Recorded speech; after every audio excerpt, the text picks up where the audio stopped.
Hey guys, so today I'm going to share with you my first impressions of the Epic Blog 1-year editorial planner. I saw this in a YouTube video a couple of weeks back, and as soon as I saw it, I knew I just had to give it a shot because I obviously run 2 blogs and this YouTube channel, and any way to help make that process easier and better, I'm all for it. So this was about $20 all said and done on Amazon, and I will leave links in the description bar, as I always do, with any information that I talk about in this video for you to go check out. So the book is about ½ an inch thick, and it's kind of this loose, bendable material. One of my first complaints is the fact that the cover got dirty almost immediately. I'm not sure if you can see it from that angle, but there's a bunch of fingerprints and smudges on it that you just can't get off. So that's kind of disappointing. It reminds me of NARS packaging, how it just gets dirty and you're kind of screwed. When you flip to the first page, it has this really beautiful black and white text. This sort of theme runs throughout the entire book, and it seems just really simplistic, nothing fancy, just a really to the point kind of book.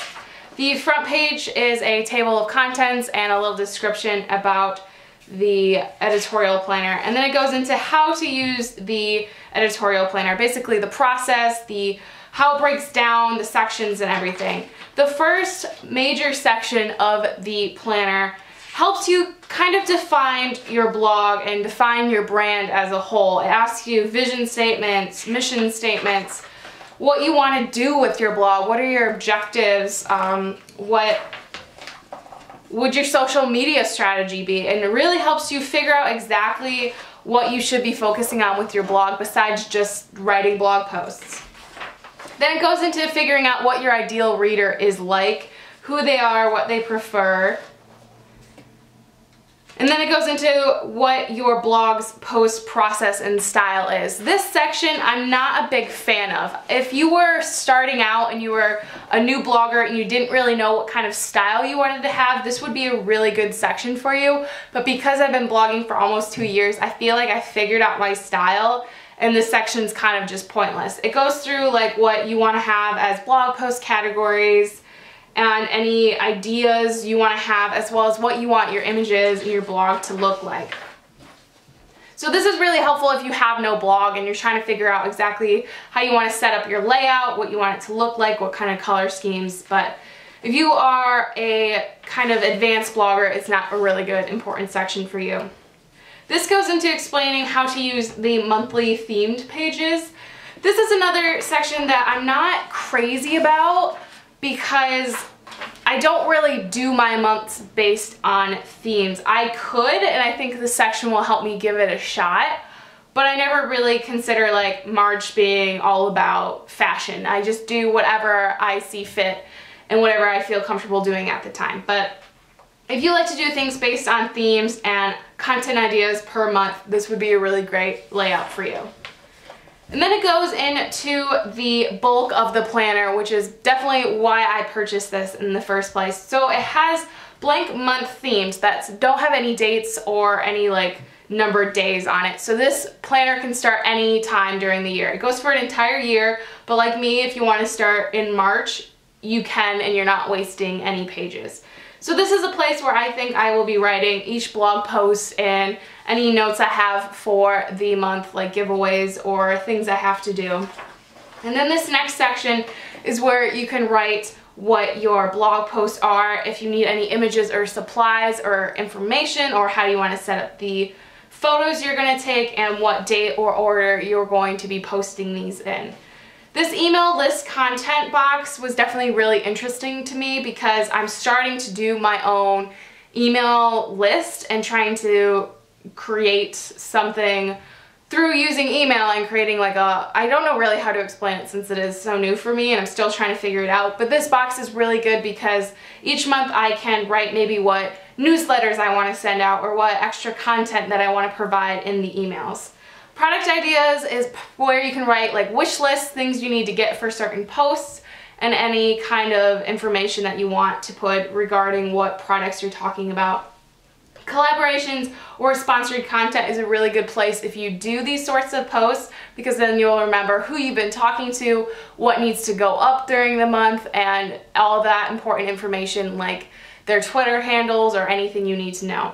Then there's this large notes section over on the right side, and I think I'm going to transform this into a social media section where I can have like check boxes to make sure I tweet about everything and I Instagram about the posts that are happening over here. I'll be doing a video later on showing you how I've worked with this, like maybe a month or two after I've given this a real honest go and started to figure out exactly how I like it. I'll film another video to show you how I've incorporated past ideas and past methods of organization to suit this new planner. The next page shows a before and after the month. So before the month starts, you're going to fill out this section, and it asks you questions like how many blog posts do you want to do, what do you want to do to encourage blog growth and building community, any blog maintenance tasks, which I really like this section because I always forget to update my blog headers, the ones that like slide through the top of the screen. This would be a really good place to write that stuff down. There's a project creation or project tasks section, so you can keep track of if you're doing like a series of posts. This would be a really good place. This page shows you what to do after the month is over. So you compare blog stats, the number of blog posts you've done, any bounce rate, any sort of like Google Analytics materials. You can write down what you had last month, this month, and then show change. So this is a really good way to track growth and to look at your metrics in a way that works best for your blog. Then if you do have blog income, this would be a place where you document that information. And if you spent any money like updating your domain name, buying a new layout, you would put it over here. And this just continues on. It has the month, the same page sections, and so on and so forth for I think about a full year. I feel like there are more than just a year, but I could be wrong.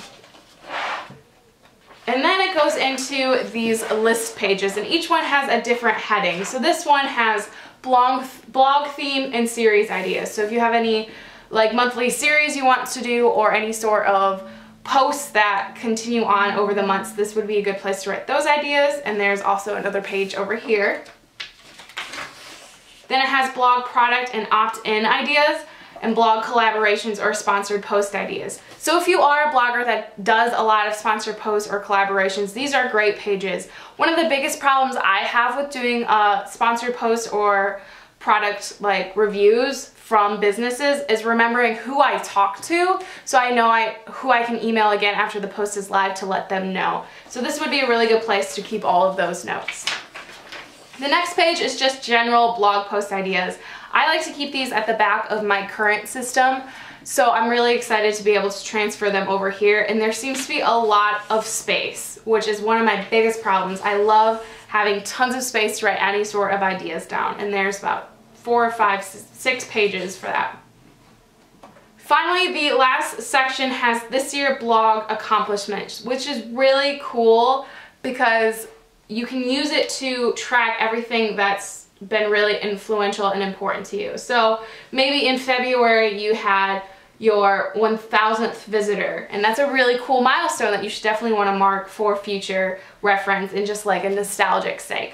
Now this page is affiliate and blog logins. So if you have a lot of accounts like I do, I use a bit.ly, I have my blogger logins, I have tons of different passwords and information, so having all that here or like little hints and stuff would really help if you have a lot of different blog logins or any information you need there. And then the back page is just a I hope you enjoyed using this kind of thank you message. So that is the entire planner. I wrote down here in a Sharpie fine point pen just to see if it bled through because that's my pen of choice, and it didn't. So these pages are a bit thin, but I think if you use just a regular pen or a Sharpie pen, you'll be fine.